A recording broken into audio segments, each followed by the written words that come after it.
Welcome to NRP On Demand. During the industrial era, this Gilded Age, there was a movement called the Great Migration. This is when African Americans moved from the South either to the West by land or, more importantly for us, to urban areas, especially in the North. Right after the Civil War, remember, most of the freedmen stayed in the South, typically right on the same plantation where they had been slaves. They had fallen into sharecropping agreements, which were difficult for them to get out of. But over time, there are a number of push and pull factors which led to this great migration.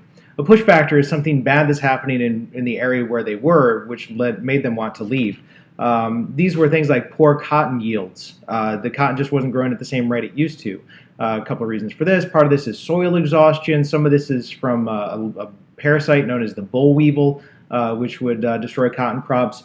And because of the sharecropping agreements, bad cotton yields meant that there was more debt that they had to run away from. Also, remember, this is the era of the Jim Crow laws in the South, so they were legally discriminated against. This is de jure discrimination. Also, if they tried to step up and gain any rights for themselves, they were often subjected to the KKK and lynchings.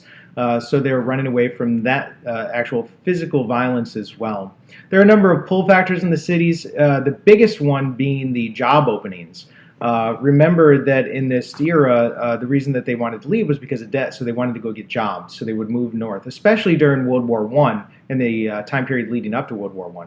A lot of job openings there. This does not mean that it's great in the cities. There was discrimination. They tended to be the last hired and the first fired when necessary. They tended to be used as strike breakers, which caused a lot of resentment among the white working population.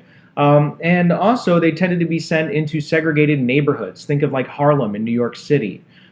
This does, however, later on lead to a cultural renaissance, especially in Harlem in the 1920s, known as Harlem Renaissance.